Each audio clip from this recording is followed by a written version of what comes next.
Welcome to Mastering Mathematics. Here's our instructor, Dr. Karen Wester. Hello Antigua, Barbuda and the rest of the world. Welcome again to another in the series Mastering Mathematics. This is a program sponsored by the Ministry of Education using its ABU unit and its Center for Mathematics Education at ABS Television. Of course, yes, we aim to make certain that the entire population, the entire world, knows that mathematics is a subject that they can do. All right? Right now, we are focusing on the topic in geometry where we're doing the circles. Last time we gave you your vocabularies, radius, circumference, and the works. And what we're concentrating on now are the theorems.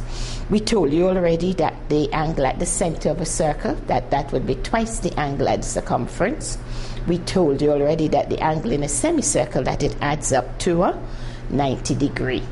We're also telling you, so I want to show you this particular one, that if we have a chord, all right, and we did tell you about the angle between the tangent and the radius, that it makes a right angle of 90 degree. Jetta, do you think we have to draw those things to show them again, or you think they will remember? Yes, we should show them again. We should show them again because they say, oh my gosh, I missed that, I don't know what she's talking about. And we can't afford to make anybody lost, okay? Now, I'm going to start then from just talking about angles at the center and the angle at the circumference. So here we have an angle standing on this arc, and we call it A, and we call it B. And we have an angle at the circumference up there, okay? And that is called C. What I just said in all that rattling off, because we know it and think that everybody will follow what we are saying. We cannot afford that. So teachers, we have to step back, okay? And what I just said, because we said already, each piece, any little piece of the circle you cut off, what it is called? An arc. It is called the arc. So we have just said that the angle at the center, and I can have an angle at the center which can be 78 degree. All right, 78 degree. And it is standing on the arc. Oh, I want it a different color. Where it is standing on the arc AB. Okay. Comparing it to the angle at the circumference, which would be ACB, we are saying that this angle at the center, in terms of value, is twice that of the angle at the circumference. Or we can say the angle at the circumference is half the angle at the center of the circle. So we can take a half of 78 and we would know the value of this angle up here. What is that equal to, Jetta? 36, 38. 78 divided by 2. 38 by 2 is 6. So we are getting a 3 and we're getting a 9. So the angle is 39 degrees. Okay? Yes, don't worry, it's early. We still just started. Okay? Now, sometimes again, you don't have a headmaster like I had in Sunnyside who was so very funny.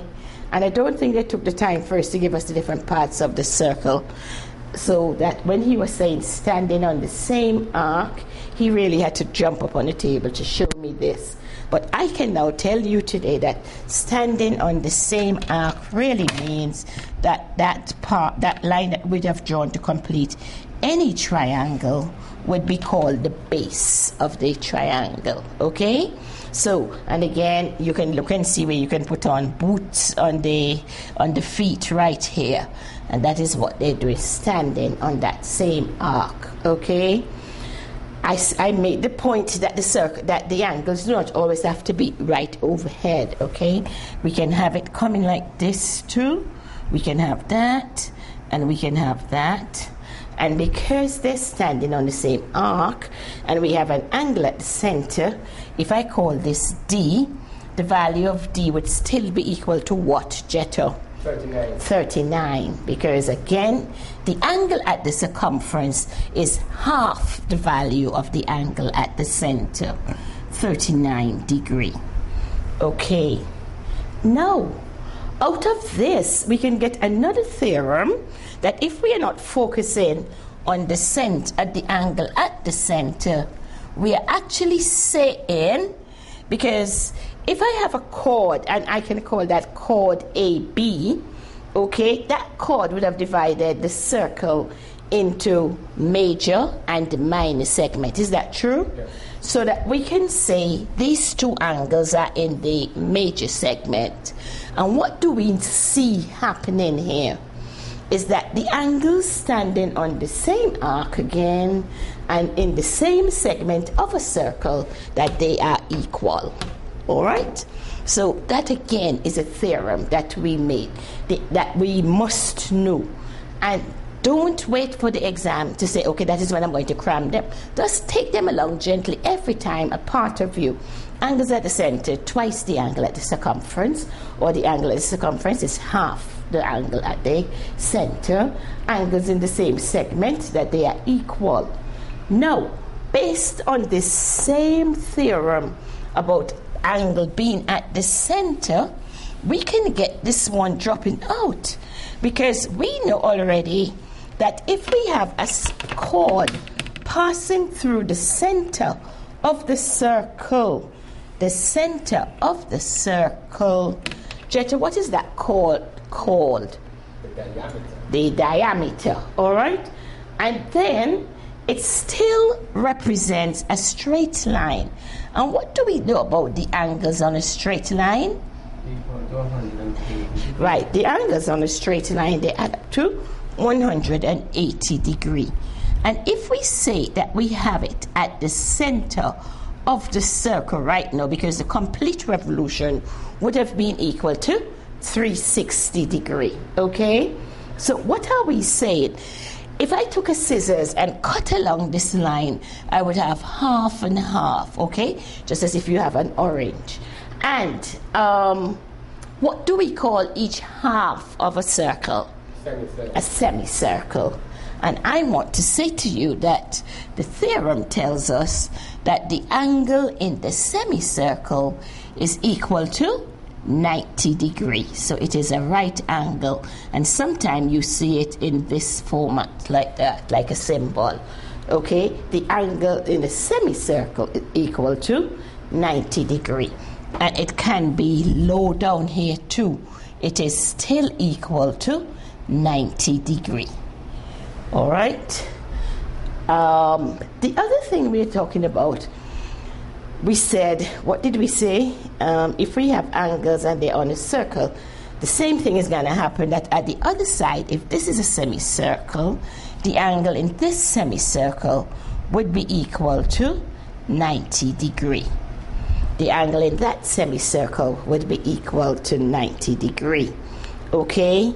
Now, let us take out one of the angles I did up here, because you're going to see that if I use the two halves of the circle, of the semicircles, okay, and we see that the angles in the semicircles are 90 degrees, we would see that the opposite angles, that they are supplementary. In terms of if we had to add 90 plus 90, it would be equal to 180. We have also created a figure, which is a four-sided figure. And so I have two C's, just a second. Let's get some order in this madness. A, and this is B, and this is C, and this is D. So if we have a circle, all right, circle, coming like this, and we have a four-sided figure, what is it that we normally or generally call a four-sided figure? Quadrilateral. A quadrilateral. When it's in a circle, it is called a cyclic quadrilateral. And based on the same theory, at the center of the circle, because it's a half to give us 90, half to give us 90, we say the opposite angles of the cyclic quadrilateral, that they are supplementary, okay?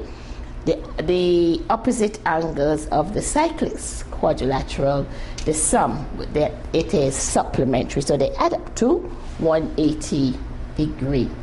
Now, this is a perfect case, okay? But we can get a question where you would be given something for the cyclic quadrilateral. We would be given, let's say, an angle up here, and not a right angle, they may tell us, because this does not have, this diameter is not there. So if we remove the diameter, so the diameter was here to show it was built upon that principle, that theory originated, all right? So we can say the opposite angles of the cyclic quadrilateral, that they are supplementary. So if this angle up here is 72 degree, all right, 72 degree, and I have an angle of 36 degree here, the opposite angle to angle B is what, Jetta? 72 minus 180. Oh, no, I didn't want you to kill your brains like that, because then you have to concentrate on that camera. I'm just asking you about the lettering. The opposite angle to B would have been which one? D. D. So the opposite angle, okay, here would have been D. And then now, what Jetta was getting into, yes, because he thinks I always ask him hard things, all right? Yes, if I had to ask him, what is the value of the angle D here, he quite correctly started to tell you, well, he knows the theorem, and the theorem says that both angles must give him a sum of 180 degree. So if you have given this angle 72 degree, to find this angle down here, it would just be 180 minus your 72 degree. And we're going 2 from 10 would give you 8, and it is still 7 from 7 here would give you a 0 and a 1 degree. And that is why parents, I say, do not run your little children. Don't say that they're just in grade 5. They can do these things, all right? Because if you tell them that 2 angles is the same as saying angles on a straight line add up to 180 degree, so what if we draw a circle and put a 4-sided figure in it and tell them the same things? They can do it, all right? So don't always say, now try to bust my picnic brains. Yes, the brains can absorb that, okay? And especially if they are the one initiating, mommy, let me help you, mommy, let me help you. I know how to do that. And that is what would happen in this situation. So, okay, so we would have been getting 108 degree for the opposite angle of the cyclic quadrilateral.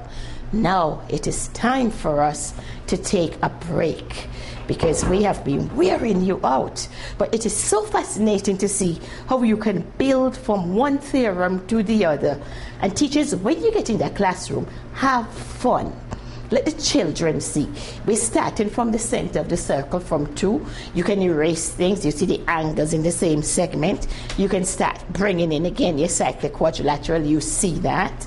And out of that, the only thing we will say, the only other part of the theorem for cyclic quadrilateral they have to know is to say the exterior angle would be equal to the interior opposite angle. All right, because again, they're supplementary. And once we have angles on straight line and supplementary angles, you know that the complements are equal, okay? And that is what is happening here. Let us send you on your break, and then we'll be right back. Join us for a new series of Mastering Mathematics, Mondays and Tuesdays, 6:30 p.m. here on ABS TV.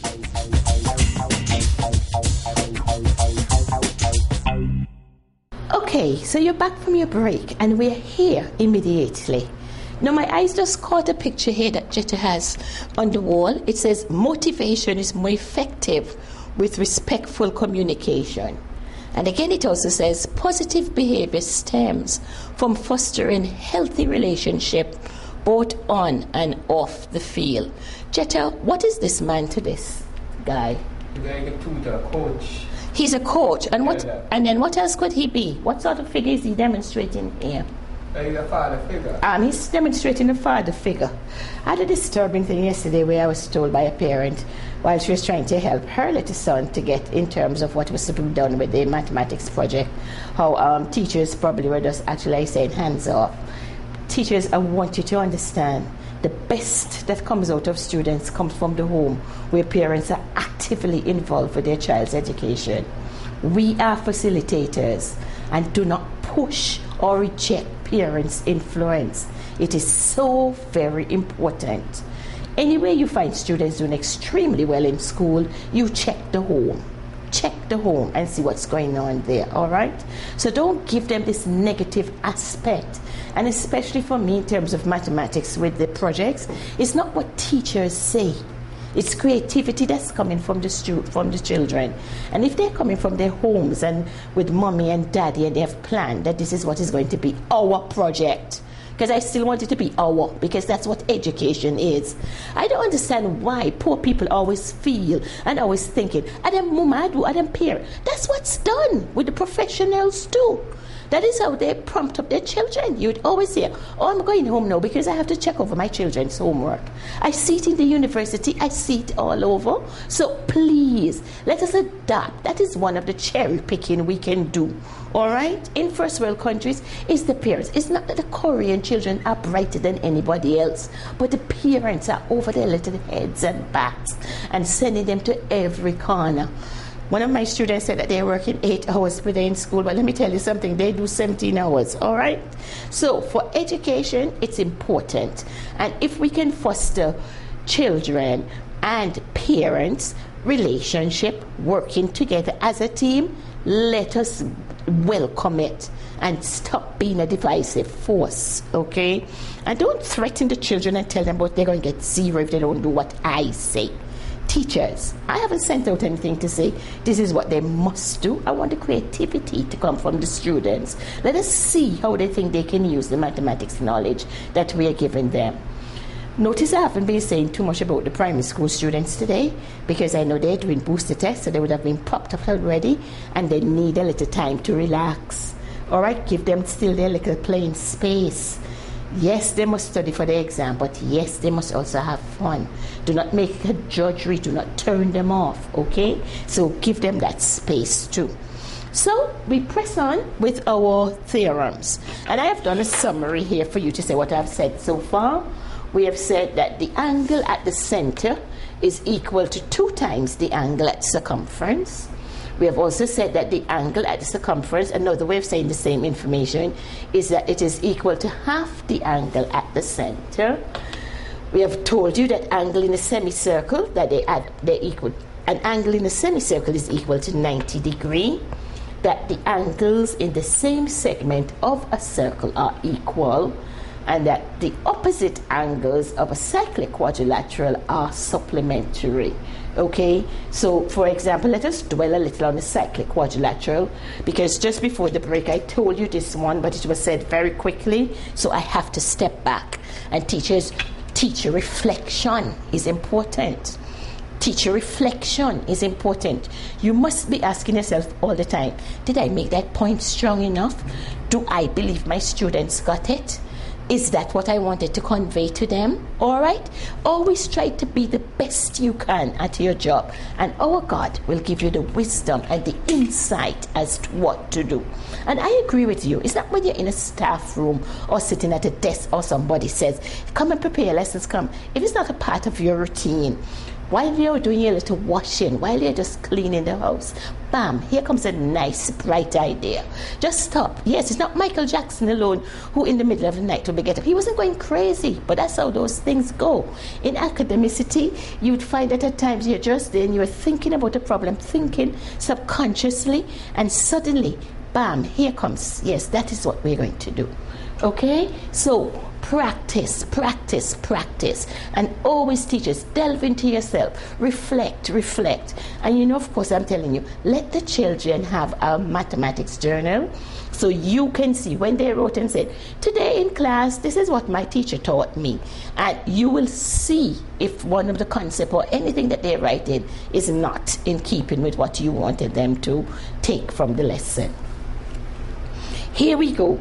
So we said, I told you that the exterior angle of a cyclic quadrilateral is equal to the interior opposite angle. Now let us look again, and Jetta is going to walk me slowly through this. I have a cyclic quadrilateral, and for me it is saying the cyclic quadrilateral. How do you know it's a cyclic quadrilateral? You want to answer that, Jetta? Because it is a quadrilateral, which is a four-sided figure inside of a circle, with all the corners of the quadrilateral touching some part of the circumference. Very good. So it's not just any cyclic quadrilateral in a circle that we are calling, any quadrilateral in a circle we are calling a cyclic quadrilateral. We are saying the quadrilateral must be touching 4 points on the circumference, any 4 points on the circumference. They may ask you, why is it that a specific figure could be considered as a cyclic quadrilateral? And because they want you to use the property to say, because the opposite angles are supplementary. But we say in our identification of the cyclic quadrilateral that the 4 corners must be touching some part of the circumference. So Jetta, I have an angle in here where I'm saying A is equal to, so, and let's read it for them because the angle could be called DAB. So we must always note that where is the number going to be located when we call the 3 letters, and it is going to be the 3 letters, Jetta. Where are we going to get the value of the angle? If I gave you the angle DAB,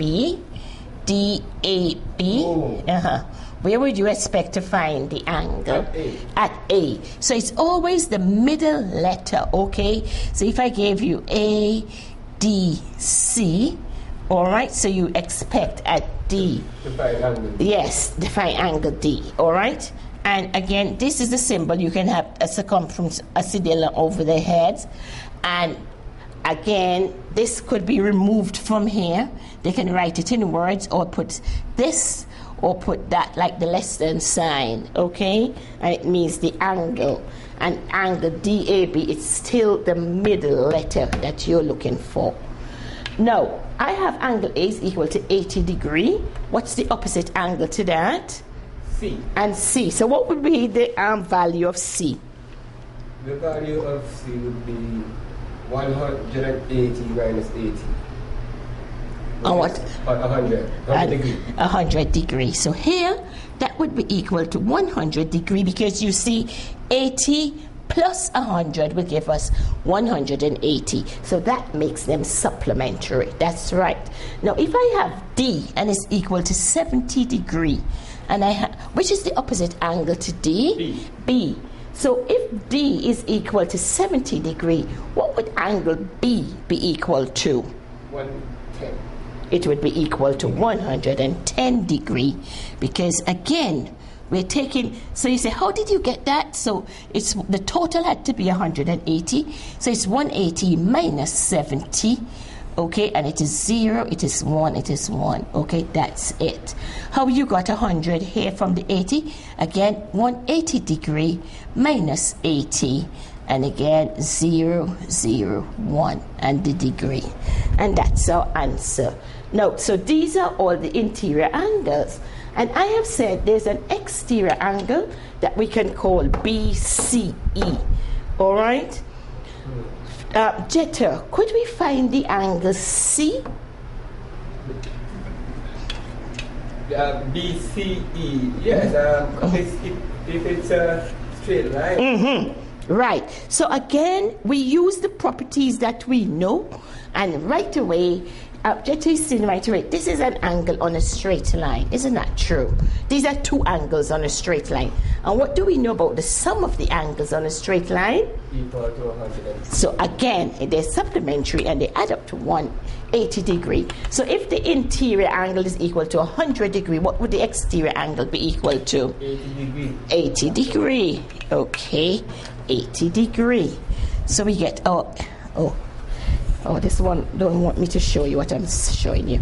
This is equal to 80 degrees. And when we look at the interior opposite angle, we see what is the value?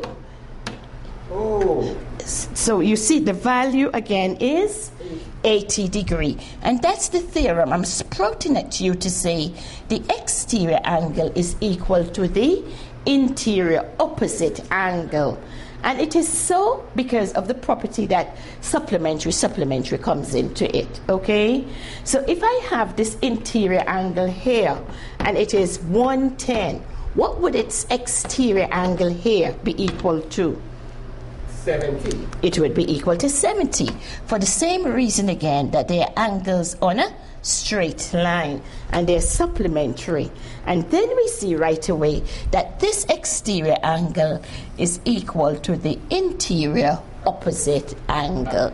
And those are the two theorems that we have with this cyclic quadrilateral.